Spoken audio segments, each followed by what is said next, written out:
ఇప్పుడు 23 మంది సీఎంలు అయినరా ఆంధ్రప్రదేశ్ రాష్ట్రానికి. ఒక్క మహిళ సీఎం కాలే, ఒక్క బీసీ సీఎం కాలే, ఒక ఎస్సీ సీఎం కాలే. సామాజిక న్యాయం అనేది నేను అడిగేది ఒకటే, ఎవరెవరికైతే అవకాశాలు రాలేదో అందరికీ రావాలి 100%. ఈడ ఇప్పుడు ఎలక్షన్ ఏడొచ్చానే నీ లొల్లిపాడుగాను, మా వాళ్ళు ఏదో ప్రేమతో అంటారు.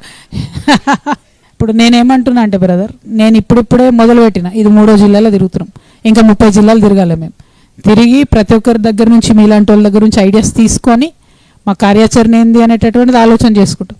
మాకు ఒకసారితో క్లారిటీ రాకపోతే 2 సార్లు తిరుగుతాం తెలంగాణలో. పాయింట్ ఏంటంటే పర్మనెంట్ సొల్యూషన్ వెతకాలి, అంతేగాని హడావుడు పడిపోయి రేపు పొద్దున్న కల్లా ప్రకటన చేసి ఎల్లుండి వెనక్కి తీసుకొని అటువంటి ఆలోచన లేదు.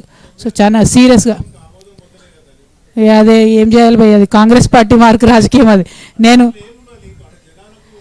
సింపుల్ కదా, దానిలో ఏముందంటే నేను లోకల్ బాడీ ఎమ్మెల్సీని, నా రాజీనామా యాక్సెప్ట్ చేస్తే లోకల్ బాడీ ఎన్నికలు ఎప్పుడు పెడతారో వాళ్ళకే తెలుస్తలేవు. 6 నెలల లోపల కొత్త వాళ్ళని తీసుకురావాలి ఎమ్మెల్సీని.